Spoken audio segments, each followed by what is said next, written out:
Sri Sankar, Head Institution Equities at Prabhudas Lilladher, is joining us on the show. Sri, thanks so much for taking the time out today to talk to us. And well, what a time it's been. We're counting down on one side as far as the budget is concerned. We've been tracking some of the macro developments, the 14th Finance Commission report as well. Budget session also underway. So what are your thoughts on the way the market cues are playing out right now, and your thoughts on the direction for the markets? I think for a change this time around, the market will be keenly awaiting what is in store for the budget. And in fact, the first budget of this government, probably they didn't get enough time to even think about what they are going to probably plan out for in the budget. But this time around, it's going to be a different situation. To me, the key is going to be how the domestic economic growth is still subdued. So you need to see that the growth, actually domestic growth, picks up. What are the measures that's going to be in the budget to ensure that the domestic growth actually picks up? Again, that the Make in India theme, which has been they have been talking about for some time, and how infrastructure spending is going to get addressed, and that's going to actually kickstart, especially in NHAI, etc. The amount of number of kilometers of roads that they are going to plan out and get constructed in the years, etc. So I think a lot depends upon how the infrastructure spending is going to happen. Second, how the funding for all this domestic, or rather the growth requires a large amount of money as well, and how this funding is going to be there, and that's going to be the key. All right, Sri, hold that thought. I'm going to discuss that in detail with you in terms of themes and how some of those questions need to be answered as well. But we've got 20 seconds to go for the markets to kickstart live trading. The setup's been looking fabulous. You got a 40-point gain on the Nifty. Sensex up by 110, 120 odd points is what we're tracking. And you've got most of the stocks on the Nifty actually trading, at least in the pre-open, in the positive. Just got one stock there taking a little bit of a knock. So let's see how the Sensex also has opened up for trade today. On the index, you straight away higher by 130, 120 odd points is what we're seeing on opening at least.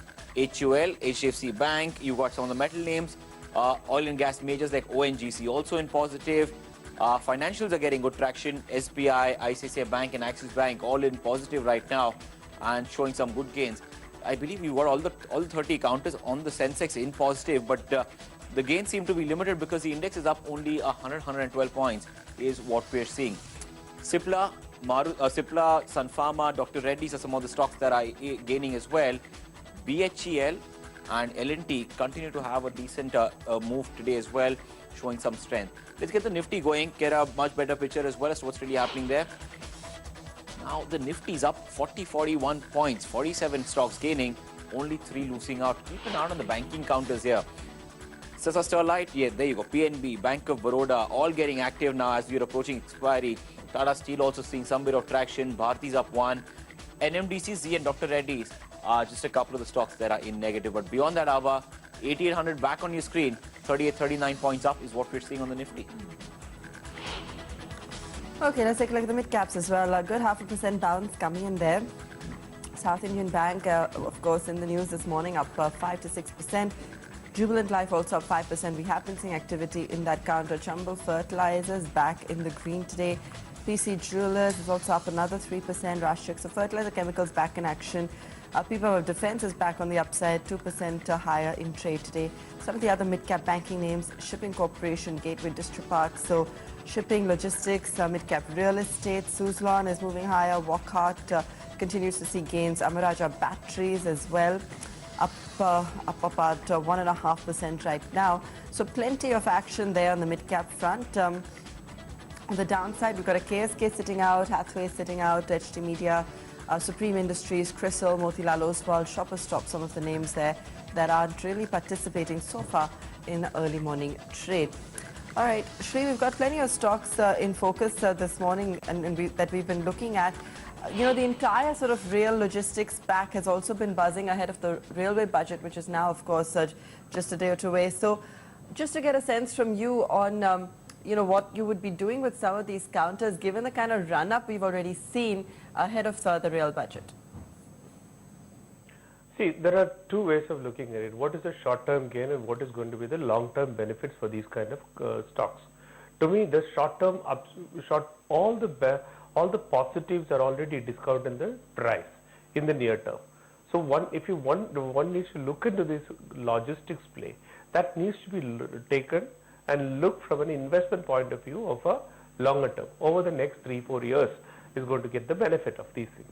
There's no short term in these kind of stocks. For a short term valuation, almost all these stocks, to my mind, is fairly priced in. All right, fair enough. So that's as far as some of these companies are concerned. But Sri, the other space out here as well. We've been talking about a lot to watch out for as far as the budget is concerned. I'm sure your team also is going to be coming out with a whole host of expectations. But Sri, the point here is the macro commentary that we've been reading, the macro commentary that we've been getting off late as well, maybe in terms of what the 14th Finance Commission actually had to say. How are you reading into those cues in build up to the budget itself? Because when we talk about the 14th Finance Commission report as well, it gives you a sense that GST probably is going to be something that the street now will be tracking very closely, isn't it? Okay, let me put it up this way. Now, even if I look at the macro, let me look at the trade deficit on one part. Okay. A lot of us has been focusing on the current account deficit and the trade deficit, especially in view of what has happened to the oil. Oil prices have come off.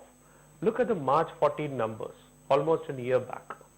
You had exports at somewhere around, I think around $28-29 billion or something like that. Your exports has come down by around $6 billion, whereas your import bill has also come down by around $9 billion. That's effectively oil. So you had benefited big time. But what number that I have been focusing on is non-oil, non-gold import. That imports over the last 12 months is up by over $1.5 billion kind of numbers. Now, when your benefit of oil has come in, non-oil, non-gold imports has not come down. The moment your domestic economy starts to improve, my worry is that you will start to see that non-oil, non-gold imports actually moving up sharper. If that moves sharply, then you again have a problem from with regard to the pressure which will continue to be there on the trade side. Because exports is not something that you're going to see a big jump because the global economy is not doing that well. That's one issue. Now come back to the other side in terms of looking at whether GST and various other issues. I harped on the point of infrastructure spending. To a great extent, in this environment, to have a large amount of investments, you need to see government spending happening. A lot has to happen from the infrastructure side. Second is an implementation of GST. Now, when that will get implemented? The fact is, all of us have probably been discussing, saying that no, the GST needs to get implemented, but when? So there is going to be a time gap, and in that time gap, how the government is going to manage manage the entire investment cycle and the kind of growth, what will happen to the growth at that point of time. So we need to answer for all these things. All right, fair enough. So lots really that's that seems to be on the agenda for now. Sri, let me just get a sense from you in some of the other stocks that are in your line of focus ahead of the budget. We've seen this week, of course, select pockets, so whether it's telecom, FMCG, that have seen some activity. But for you, what's really going to be on the radar? See, we continue to believe that the domestic economic growth has to be on the forefront. If you are going to focus on the domestic economic growth, we believe that financial services is an integral place to be there and an integral place to be where you should see a growth happening. We are continuing to remain overweight on financial services. We are we also like, though on the financial services side, you have seen the third quarter performance not being very good, and there has been a lot of earnings downgrades which has happened. So FY15 earnings estimate itself by the market has got reduced by roughly around 3%. And that significant amount of reduction has actually come from financial services, especially in the PSU banks. So you will probably see some of these things getting played out. That's number one. Now, and you are also seeing a reduction in earnings for the from the consumption theme. So now what we are seeing is, you mentioned about commodity prices and you mentioned about what is happening in the domestic economy. The consumption has actually slowed down in 3Q, and our feedback is 4Q is not much different. So from this point of view, we are continuing to remain overweight on financials. We like IT. Fair. And while we remain neutral in most of the sectors. All right, fair. So financials and IT are some of the sectors that have been on your radar as And far. automobiles, of course. All right. Overweight. Fair. All right. Sri, the other point is when we talk about some of the themes in this market, from the broader market, from the mid-cap space, anything that looks attractive right now? I mean, we spoke about some of the rail counters and the logistics play earlier, but again, now this is not more from an intraday or a short-term call, but are there any good emerging themes? Because the other one that we've been discussing or we've been getting from some of the other value investors has been the entire HFC or the housing finance company theme. What are you focusing on? What do you like as a sector or a theme from the broader or the mid-cap side? See, the housing finance theme is a part of the financial services overweight position. Fair. And that is not a theme which is happening right now. That theme has been continuing, and I think it will continue for next 10 years plus.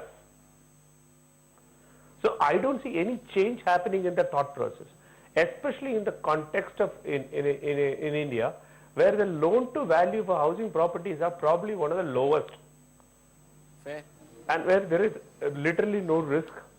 There is zero risk literally in those kind of portfolios. And I don't think that there is going to be a huge amount of loan losses which will be, or write-offs which will be happening for HFCs.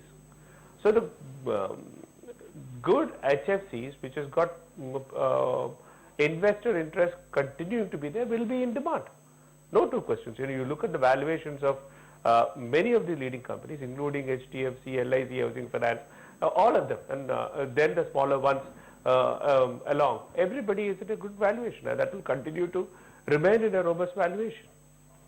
So that theme will continue to play.